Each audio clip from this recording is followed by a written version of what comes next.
master doesn't want you playing with me. This is Dr. Sophia Lamb with a message for the people.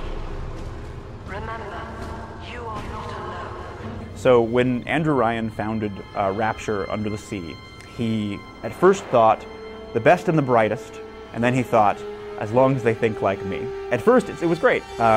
You know, they had the elite, were living at the bottom of the sea, free of all those constraints, and giving rise to miracle after miracle of reason. Unfortunately, the cracks began to show. First of all, they needed some working class people to clean the toilets and to you know, scrub barnacles from the decks.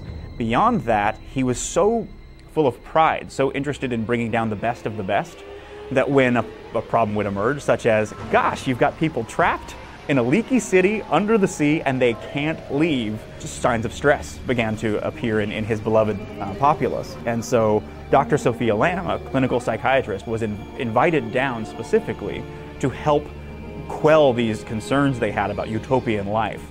And he hired her for her skill rather than her beliefs, which she held very close to the chest.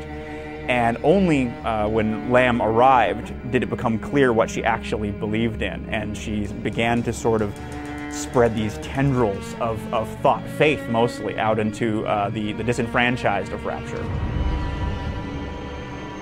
Daddy was sleeping for such a long time, and Eleanor has missed you. Find her and you'll be all better. I liked the idea of zooming in on a very personal story between a few people in Rapture for the sequel, and that while the philosophical contrast would become the backdrop, the sort of gross motives would come from very gut level sort of family conflict.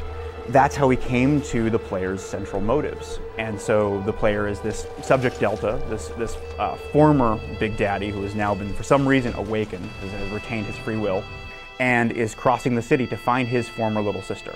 And so our Big Daddy definitely is a lot more human-like, and that's why he's sort of like the prototype Big Daddy and closer to a hulking, very powerful guy in a diving suit with still a lot more human qualities. I think he's faster than a lot of people would expect from playing a Big Daddy and less clunky.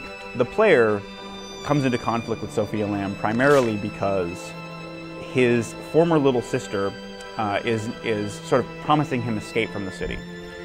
And he's crossing the city to find her. But as he begins to progress, he comes across some key details about her. For example, her surname.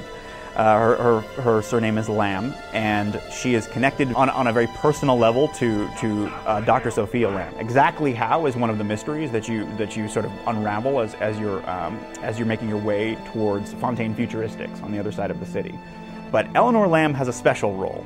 And as the player closes in on her, he begins to realize that she's being worshipped by these splicers in this sort of cult-like religion that has sprung up around Sophia Lamb.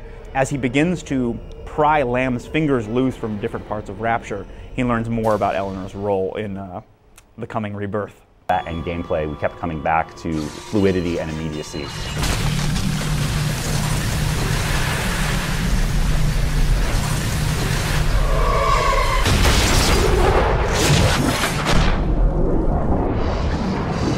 The underwater segments, I mean, this really came from two places originally. One, it was just something that people really wanted out of BioShock. It was something we heard about the first game a lot, was, you know, wow, this city is really fascinating and amazing, and I kind of want to see it from the outside. I want to see what it's like at the bottom of the ocean. And then with us coming into it as you playing a Big Daddy, we had no excuse not to do it, basically.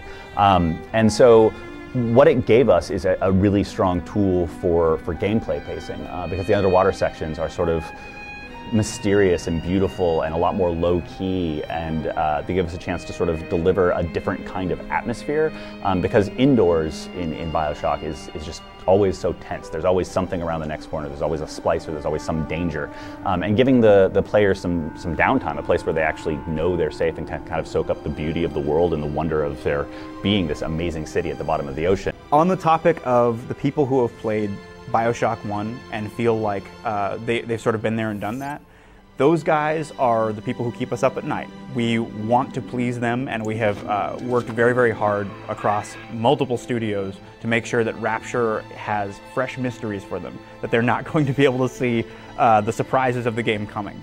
And hopefully that the improvements we've made to the game as a shooter, as just a pure system of choices, both kind of mechanically and narratively, will give them that sense of familiarity when they come in, knowing what they know from BioShock 1, but will deliver something that is able to blow them away.